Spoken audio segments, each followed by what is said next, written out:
नमस्कार दोस्तों, आपका हमारे YouTube चैनल पर स्वागत है।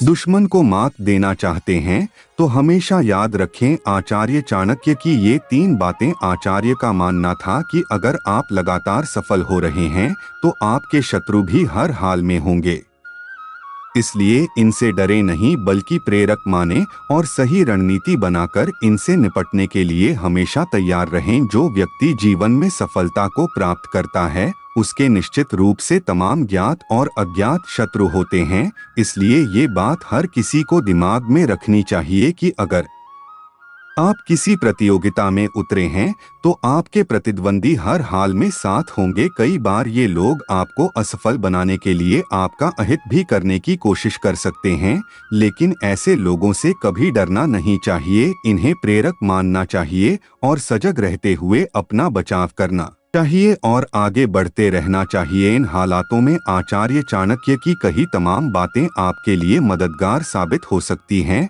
आचार्य चाणक्य की गिनती संसार के श्रेष्ठ विद्वानों में की जाती है। उन्होंने अपनी शिक्षा, अनुभव और दर्शन को चाणक्य नीति में समाहित किया है।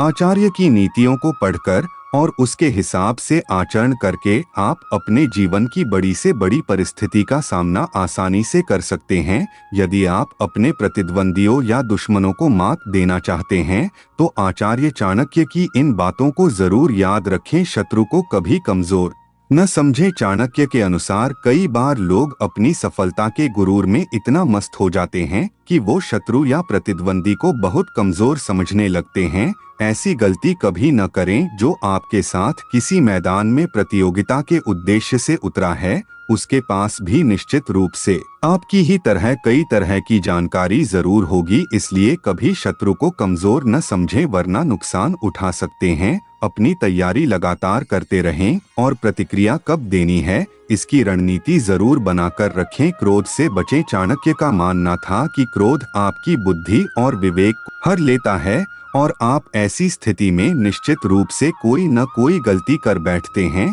इसलिए याद रखिए कि आपका शत्रु आपको किसी न किसी प्रकार से उकसाकर क्रोध दिलाने की कोशिश कर सकता है, लेकिन आपको हर हाल में क्रोध से बचकर रहना है। हिम्मत न हारे। चाणक्य का कहना था कि अगर आपका लक्ष्य बड़ा है तो उसके लिए तैयारी भी बड़ी करनी होगी और ऐसे लक्ष्य को प्राप्त करने में हर हाल में समय भी ज्यादा लगेगा। आपको इसके लिए खुद को मानसिक और शारीरिक रूप से तैयार रखना होगा और सही रणनीति बनाकर धैर्य पूर्वक आगे बढ़ना होगा। अपनी इसी नीति से आचार्य चाणक्य ने नंद वंश का नाश कर चंद्रगुप्त को सम्राट बनाया था। इसलिए कभी हिम्मत नहीं हारनी चाहिए। हमेशा धैर्य के साथ अपने लक्ष्य की ओर बढ़ते रहिए। सफलता एक दिन निश्चित तौर पर मिलेगी।